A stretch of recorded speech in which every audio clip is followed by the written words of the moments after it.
Muito bem, pessoal, bem-vindos à aula 2 do módulo 6, referente a método dos quadrados mínimos. E nessa aula, então, a gente vai abordar os conceitos que são necessários para a gente entender o que está por trás, a matemática que está por trás da construção e utilização do método dos quadrados mínimos. E aí, pessoal, o que a gente vai começar? A gente vai relembrar o que a gente viu no módulo anterior, no módulo 5, que é a interpolação, tá? Então, interpolação, qual que era o conceito embutido, pessoal? A gente tinha lá n mais 1 pontos distintos, tá? Antes disso, pessoal, se você não lembra de interpolação, ou se você não viu interpolação, vai aparecer um card aqui em cima, e se você quiser fazer algo mais profundo, eu acho que vale a pena para você ter um melhor entendimento. Caso contrário, você pode seguir aqui comigo, eu vou fazer uma explicação breve, que vai ser o suficiente para você entender a diferença entre interpolação e métodos quadrados mínimos, tá? Então vamos lá, voltando. Então, como eu comentei, a gente tem n mais 1 pontos que são dados por esses pontinhos vermelhos aqui no nosso gráfico, tá? Claro que a gente ainda não botou n qualquer, a gente botou n igual a 3, né? Porque começando no 0 dá 4 pontinhos. Então você tem o ponto x0, esse cara aqui seria o ponto x0, né? Depois você tem o ponto x1, e assim por diante, tá? Até n, xn. Esses pontinhos, pessoal, são chamados de nós da interpolação. Por que são nós? Porque são pontos nos quais a gente vai forçar que a função que eu venha construir, a função interpoladora que eu venha construir, vai ter que passar nesses pares, né? Quais pares? Os valores x0, a cada x0 eu tenho um f de x0 correspondente. Então veja o seguinte, ó, para cada x0 eu tenho um f de x0 correspondente, tá? Então você tem uma tabela de dados, você tem o x e o y, né? Você tem esse par de uma tabela de dados. Então, para um dado valor, por exemplo, de temperatura, qual foi o consumo de sorvete, de gás, enfim, o que quer que seja que você esteja analisando, tá? E aí, como eu havia comentado, pessoal, o nosso desafio na interpolação é achar uma g de x que vai passar por esses pontos, e ela tem a obrigação, portanto, na hora de que você constrói a g, que g de x0 seja igual a f de x0, g de x1 igual a f de x1 e g de xn igual a f de xn, tá? Então, esse gráfico aqui está colocando isso. Então, a gente consegue ver aqui, vamos dar esse destaque, o que? Tá vendo essa curva azul aqui? É a nossa g de x, é a nossa aproximação por uma função, por exemplo, polinomial, tá? Agora, a f de x, ela pode ser totalmente diferente, ela pode seguir uma trajetória diferente pra caramba. Mas o que acontece? A minha aproximação nesses pontos tem que atender esse requisito aqui, né? Vai ter que passar nos mesmos valores dos dados pelos pontos tabelados, pelos dados tabelados, por exemplo, tá? Agora, o método dos quadrados mínimos, pessoal, a gente tem o que a gente chama de caso discreto e caso contínuo. Aqui a gente, nesse módulo, só vai analisar o caso discreto, tá? Por enquanto. Até a aula 9, que é a última aula desse módulo. Então, qual que é a ideia dos métodos dos quadrados mínimos? Eu vou ter m pontos distintos, e vocês têm que tomar cuidado que na notação que é utilizada sobre esse método, a gente vai de x1 e f de x1 até xm e f de xm, tá?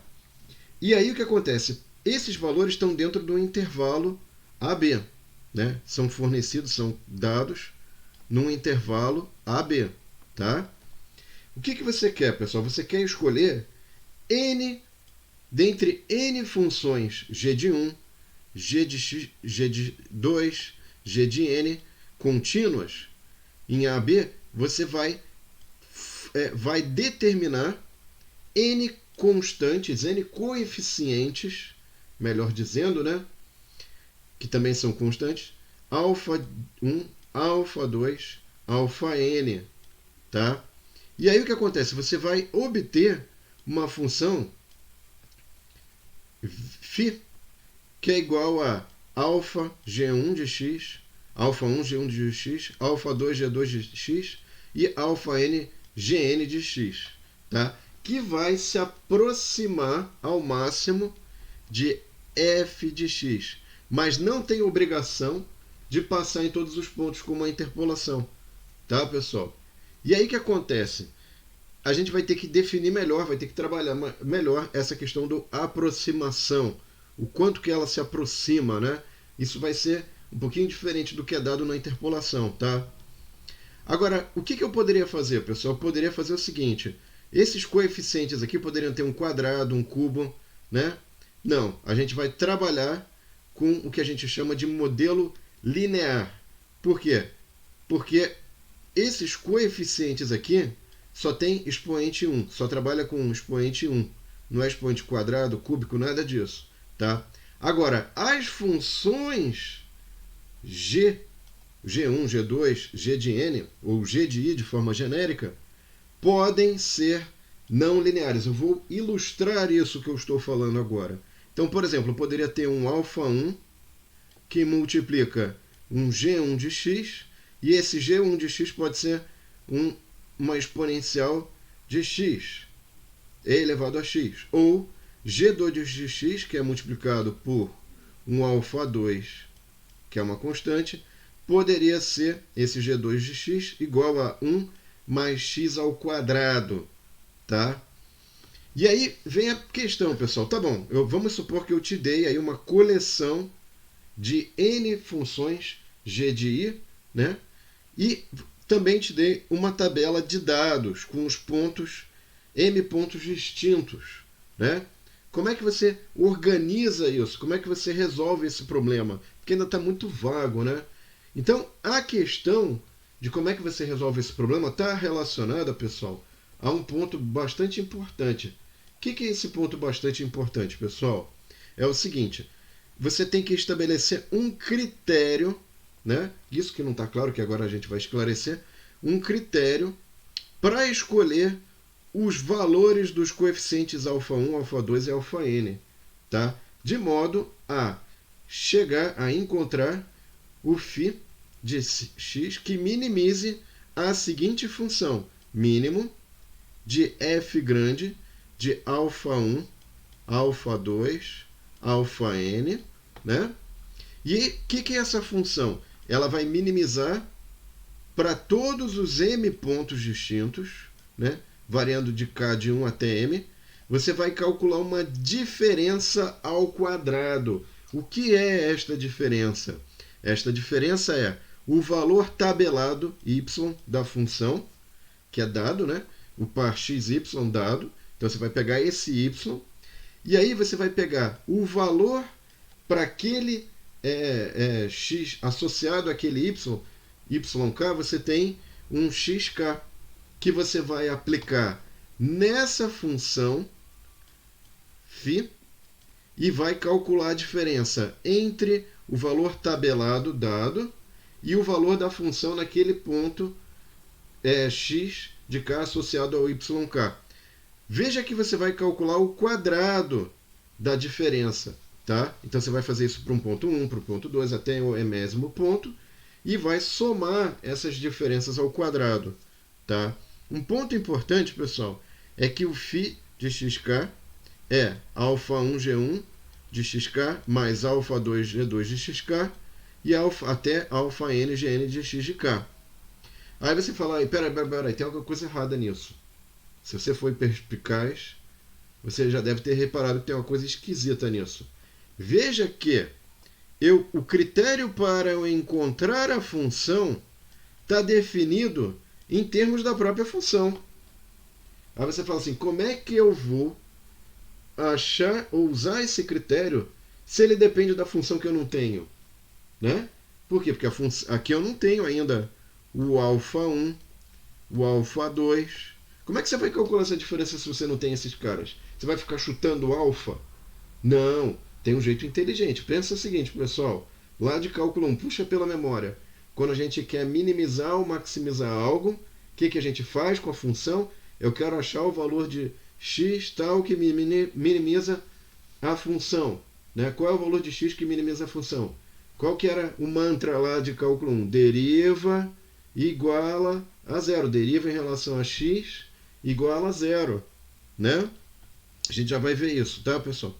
Mas aí o ponto nosso é, eu quero minimizar d de k ao quadrado, né? Para cada ponto k eu quero minimizar a diferença, a distância entre o valor tabelado f de xk e o valor obtido com o modelo proposto através da função φ de x no késimo ponto x de k, tá?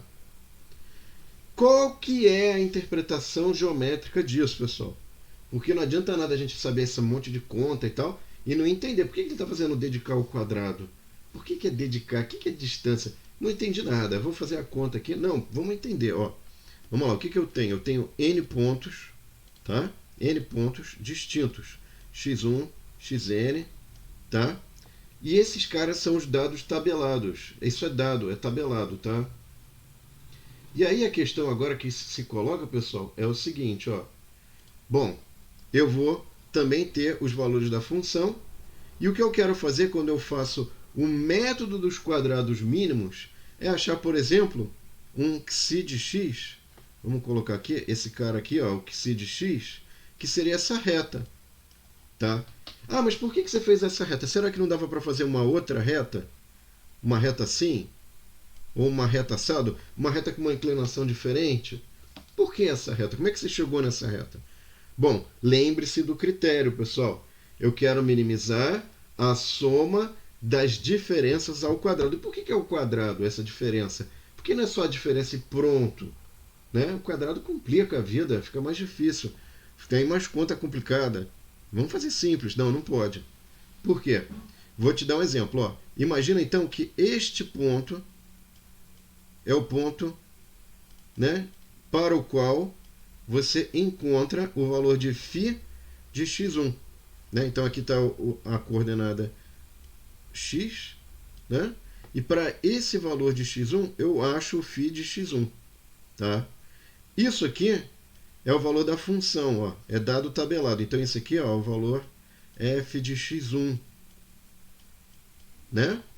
Então, o que acontece aqui? Claramente, o f de x1 é menor que o valor de φ de x1. Então, quando eu terminar de fazer essa conta aqui, isso aqui vai dar negativo, uma diferença negativa. Já nesse outro caso, pessoal, aqui, ó, nesse pontinho aqui, eu tenho o φ de x2. O que é o φ de x2? É o valor que, se eu aplicar o x2 na função, eu vou extrair o valor obtido por onde? Pelo modelo, pela reta, pelo φ. Tá? Que é diferente do valor tabelado. Então veja aqui que é diferente a filosofia. Lá na interpolação, eu tinha que passar por todos os pontos dados. Aqui eu falo, não. Eu não quero que passe por todos os pontos. Eu quero estabelecer, por exemplo, uma relação linear entre uma característica x e uma característica y. Né? E aí o que acontece? Aqui no nosso caso, pessoal, nessa outra situação, o valor da função no ponto 2, quando eu falo função é do dado tabelado f de x2, claramente é maior que zero. Se eu não puser o quadrado, esse valor que é uma distância entre o ponto tabelado e o modelo, e aqui também essa outra distância que é entre o modelo e o valor tabelado, essas diferenças podem se cancelar. E eu não quero que cancele, porque se o valor tabelado está distante do que é fornecido, do que é obtido com o modelo, isso tem que ser contabilizado. Por quê? Porque eu quero chegar no melhor modelo. Eu quero chegar nos valores de alfa 1, alfa 2, etc., tais que essa diferença é a menor possível. É a menor. E, se possível, zero. Né? Então, é esse o critério que a gente tem que tomar cuidado, que a gente quer observar na hora de obter, pessoal, o que? Os nossos coeficientes alfa que vão afetar, que vão modificar, por exemplo, a inclinação da reta, né? Se for uma reta, que é o nosso caso. Então, por exemplo, eu poderia ter aqui como nosso modelo alfa 1 mais alfa 2, x, que vai definir o ângulo da reta, onde é que ela cruza no eixo y. Então, eu quero chegar em qual? No melhor conjunto de parâmetros, no melhor conjunto de valores α1, α2, que minimiza esse erro, essa distância. Tá? Então, com essa ideia em mente, pessoal, a gente já está pronto para fazer as deduções matemáticas detalhadas. É importante a gente ir com essa consciência, com esse entendimento, para que a gente possa, aí sim, entender o que a gente está fazendo na dedução matemática detalhada, entender o resultado. Tá bom? Então, espero que vocês tenham gostado. Não esqueçam de curtir e compartilhar. E na próxima aula, então, a gente vai derivar as condições que vão nos permitir obter os alfas dos modelos, do modelo usando métodos quadrados mínimos. Obrigado, pessoal. Um abraço e espero vocês na aula 3. Tchau!